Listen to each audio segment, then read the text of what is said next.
Hi everybody, welcome to Simply Scuba. I know if you're watching this as soon as I release it, then it's probably still a little bit warm outside, but things are of course starting to cool down, and I tend to spend most of my time underwater in colder waters anyway. That's slightly different to diving in the tropics. So if you've been thinking about branching out and going diving just at home instead of traveling abroad, or even just extending your diving season into colder waters and diving more into the autumns and winter, here are some handy tips to dive more safely and of course comfortable. Bring extra gloves and hoods for multiple dives. I've said it before in a bunch of these tip videos, but if you're diving more than once, bring an extra hood or two if you're diving more than once. That way you don't have to put the cold soggy hood on for those second dives that just hasn't dried off since the first dive. So hoods, they're not particularly expensive, but it is handy to have at least two in your kit bag, and bear in mind that you often get a free hood when you buy a new dry suit, so don't feel like you have to actually invest in a new one, especially if you're just about to buy a brand new dry suit. Don't purge your regulator, especially on and around the surface. That is the easiest way to get a free flow and just waste a bunch of gas and get everyone around you to laugh at you. If the second stage isn't in your mouth, flip that Venturi switch, screw in that breathing adjustment, and point the mouthpiece downwards. If you need to check the purge button for functioning, either put it in your mouth and tap that purge so it's less likely to free flow, or be ready to close the tank valve or crimp the hose to interrupt a free flow, because with cold water, cold air, and that rush of gas, chances are you're probably going to get a free flow. If you're cold on a dive, then you're simply not wearing enough. You really shouldn't be cold on a dive, as this can actually be dangerous for your decompression. So layer up.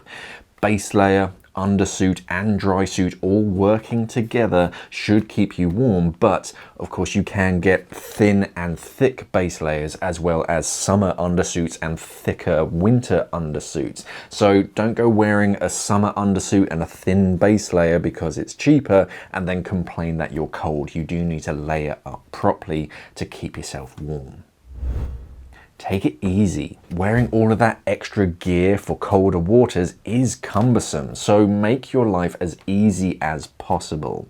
When you have absolutely everything on, turning your head is going to be tricky, and a lot of your dexterity and even like your range of movement is going to be diminished. Leave anything fiddly on the boat. There's no point in even bringing it if it's fiddly. You want big, chunky, clunky reels with big activation levers. Stuff that's already, you want that reel attached onto your DSMB so you don't have to thread a line with 7mm gloves on. Stuff like that. And don't expect to be as able to do as much as if you're wearing just a thin wetsuit. Just take it easy. Give yourself a break, because yeah, even just kind of moving around and doing the basics is going to be a little bit harder. On from that, do your best to organize surface support, some kind of tender, someone that stays on the surface in just normal clothes that can help you with your equipment, because if you drop your glove on the deck, you're literally just going to cry having to think about getting down there and then getting back up again with the weight of all your gear and your restriction of movements. So just get someone else called Todd to help you out. But if there's someone there to help you out, they can just grab it, give it to you, and the most important thing is to help you get that second glove on. The second glove is always the hardest to put on, because you're trying to put on a glove properly and do up little zips and adjust the seals and stuff with an already gloved hand. That's not going to work, whereas Todd can do it much easier. Wet gloves are surprisingly good. I tend to wear dry gloves a lot more during my diving because I just like the dexterity, but a good pair of wet gloves that are fitted properly really do the job, and those lobster claw mitts work very, very well. Dry gloves are nicer for repetitive dives because of course they're dry, but if you have to wear the same gloves twice and you have to access, or you have access to hot water, then yeah, that's a nice way. If you have to wear a wetsuit or wet gloves, fill them up with some warm water right before the dive. Obviously not boiling water, you don't want to hurt your hands, but at least if they're nice and warm, it gives you like a head start before you even hit the water. Set your dive computer to be a little bit more conservative. On most dive computers, you can set some kind of conservatism factor somewhere in the settings that adjusts the algorithm for diving conditions and personal fitness usually.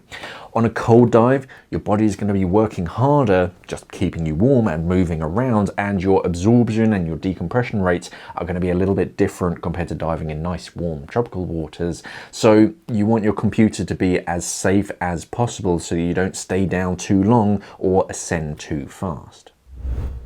Bring a hat.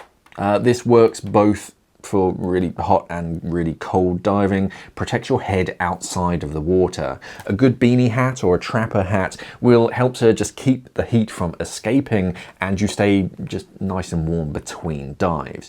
Cover yourself as soon as possible after the dive to protect yourself from the wind from cutting through.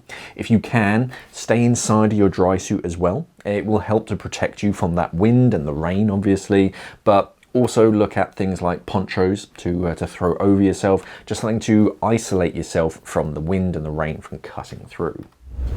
Don't warm yourself up too quickly. I know the first thing that you want to do after a chilly dive is just hug a radiator or jump in a warm shower, but that can actually lead to bubbles forming in your body. Just like those thin, shiny space blankets, you want to let your body warm itself up at its own rate whilst protecting you from external influences. You don't want to heat yourself up too quickly because this can accelerate decompression, and yeah, you just want to let your body do its thing without just external heating. Thermoclines are no joke. Don't judge water temperature just by the surface temperature. Use the surface temperature as a guide, but be prepared for it to literally drop a couple of degrees at a certain depth. It's a bit of a shock to the system when you first find that thermocline and swim through, as you feel that, I promise you, you will feel that 1 or 2 degree drop in temperature. But there is a nice side to it, because when you come back up through that thermocline, it feels like you're just suddenly surrounded by this really warm water. But yeah, those few degrees at your maximum depth can come as a bit of a surprise if you're not prepared, so make sure that you allow for it.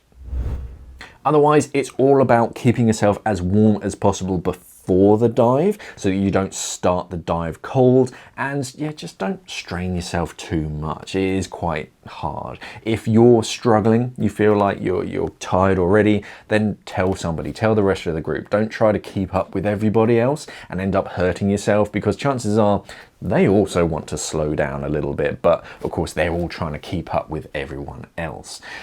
You do have to earn cold water diving and work a little bit harder, but do be sure not to push yourself too hard. If you have any questions, then by all means let me know down in the comments below. Remember to like and subscribe to the channel by clicking the buttons underneath this video. If you've got any tips that you've picked up over the years for cold water diving, again, put them down in the comments, and then of course head over to simplyscuba.com. Thank you for watching, everybody, and safe diving.